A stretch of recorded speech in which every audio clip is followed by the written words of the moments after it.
Soy Lorenzo Meyer y esta es mi columna quincenal para Sin embargo, la columna de Agenda Ciudadana, que en esta ocasión la titulo como un interrogante: ¿la fórmula del 1935 para el 2025? El título va a quedar explicado bien al final de mi lectura, así que empecemos. El supuesto del que parte esta columna es el siguiente. Pareciera que hoy el enemigo al acecho es, por un lado, el crimen organizado, pero por otro es el enemigo interno, agazapado, que es poco evidente, pero que a la larga puede echar abajo el proyecto de la Cuarta Transformación. Este último peligro es más serio que la oposición partidista o que los grupos de presión e interés del gran capital. Se trata de un peligro menos evidente y que ya empezó a filtrarse en el heterogéneo universo de los morenistas en el poder. El ejemplo más reciente es el nombramiento de Adrián Rubalcaba como director del sistema de transporte colectivo Metro de la Ciudad de México. Este nombramiento detonó una buena discusión en torno a la naturaleza de los personajes que debieran estar al frente de los nervios del gobierno en la era de la 4T. Y es que el nombramiento como responsable del metro capitalino del exalcalde de Coajimalpa, y que apenas en 2023 buscó ser postulado candidato para jefe de gobierno en la capital por el PRI-PAN-PRD, pero que al no lograrlo simplemente optó por renunciar al PRI para de inmediato ofrecer su apoyo como operador político a la candidata presidencial de Morena, Claudia Sheinbaum. Rubalcaba se convirtió así en una de las varias gotas que están derramando un vaso de dudas sobre la idoneidad de ciertos nombramientos políticos y administrativos de la 4T, puestos que se han dejado en manos de personajes cuyas biografías políticas simplemente no cuadran con el perfil dibujado por la propia presidenta Sheinbaum como el idóneo para sacar adelante el ambicioso proyecto de transformación que ella encabeza. Una carta que la propia presidenta dirigió a los militantes de su partido y que se hizo pública el 4 de mayo es en realidad un decálogo puntual del deber ser de quienes integran las filas de un movimiento político que se ha comprometido a transformar a México bajo la divisa: por el bien de todos, primero los pobres. Para la presidenta, quienes han sido electos o designados para operar el cambio de régimen no solo deben observar a pie juntillas el famoso no robar, no mentir y no traicionar morenista, sino también deben mostrar con su conducta cotidiana, con su forma de vida, que efectivamente ya han interiorizado los valores de una nueva moral pública que rechaza la ostentación, el dispendio, la corrupción, y que es ajena a los actos de prepotencia o abuso de los privilegios que solían caracterizar al antiguo régimen.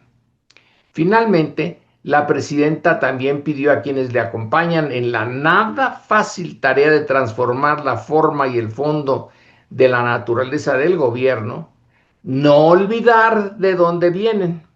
Y es justamente en ese de dónde vienen cuando aparece con toda nitidez un problema serio para ciertos cuadros de la 4T. Hay un grupo de operadores políticos, y esto lo pongo entrecomillado,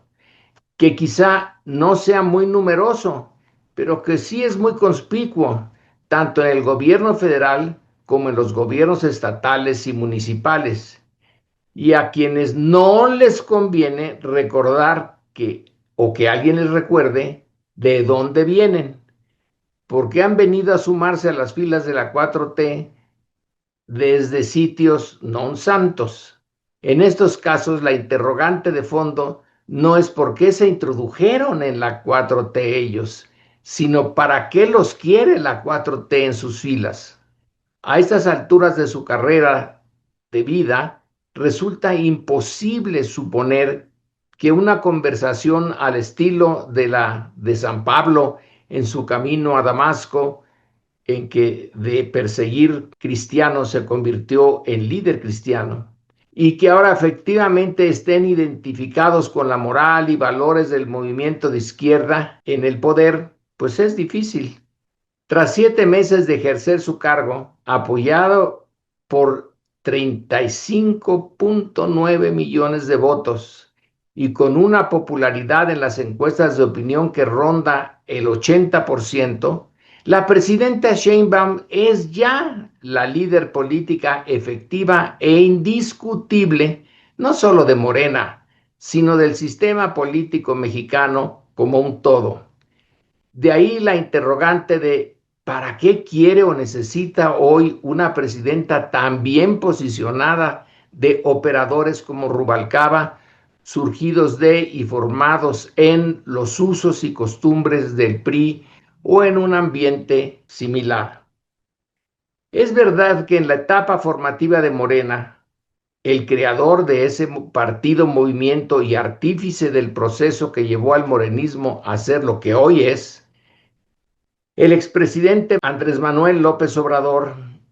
tuvo que abrir su movimiento de oposición a elementos formados en el PRI, el PAN y similares, pese a que poco o nada tenían que ver con la izquierda o con el proyecto de nación de Morena.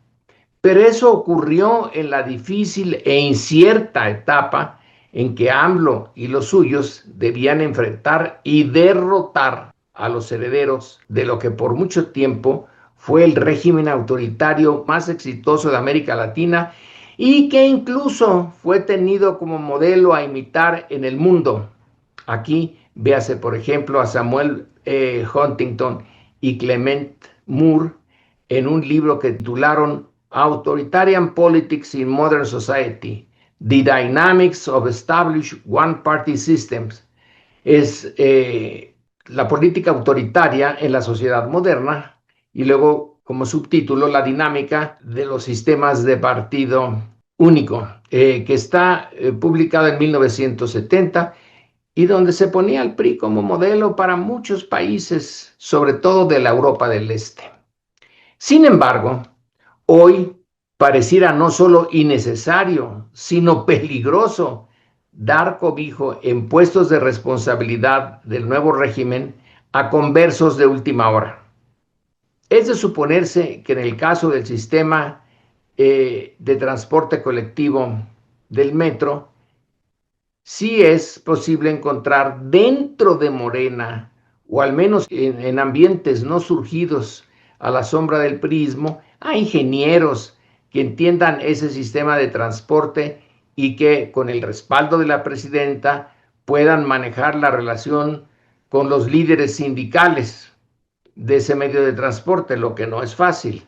Bueno, ahora pasemos a dar sentido al título de esta columna, al 1935 en el 2025. En ese año de 1935, recién llegado a la presidencia, el general Lázaro Cárdenas dio un manotazo en el tablero del juego político nacional y se deshizo de casi todos los elementos, de todos los dirigentes que no le apoyaban en su proyecto político.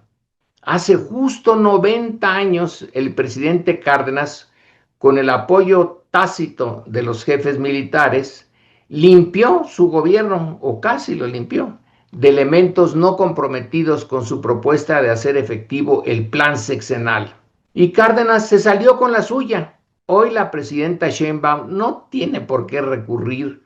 o tolerar a cuadros que hasta hace poco eran parte del antiguo régimen. Ni siquiera tiene necesidad, como Cárdenas, de asegurarse la lealtad de las Fuerzas Armadas. Esas ya la tiene. Y lo más importante, desde el inicio del mandato de Sheinbaum, AMLO explícitamente renunció a jugar el papel de jefe máximo, ese papel que Calles mantuvo de 1929 a 1935. Veamos esto último más de cerca. Para asegurar el éxito de la institucionalización del gran cambio de régimen, AMLO supo que AMLO, debía renunciar a la posibilidad de mantenerse transeccionalmente en el centro del proceso político. Esa renuncia era y es condición sine qua non para permitir que la presidencia pueda desempeñar cabalmente el papel que le corresponde como centro efectivo de las grandes decisiones en torno a la continuación de la construcción de la 4T.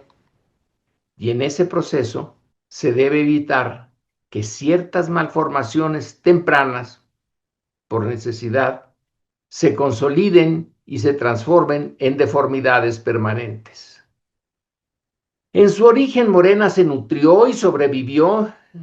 gracias a la amalgama lograda por AMLO, que mezcló a elementos originalmente incompatibles, expriistas con expanistas,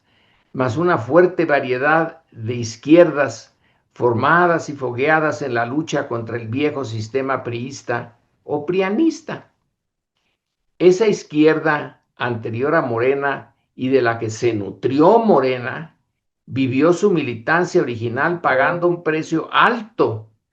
que podía ir desde la condena a la irrelevancia, la marginación económica y social, hasta la represión extrema.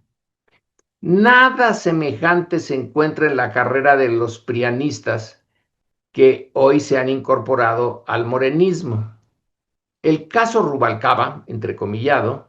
llama la atención porque no es clara la razón para poner a un cuadro que apenas ayer era priista como responsable de manejar un complicado sistema de transporte en la capital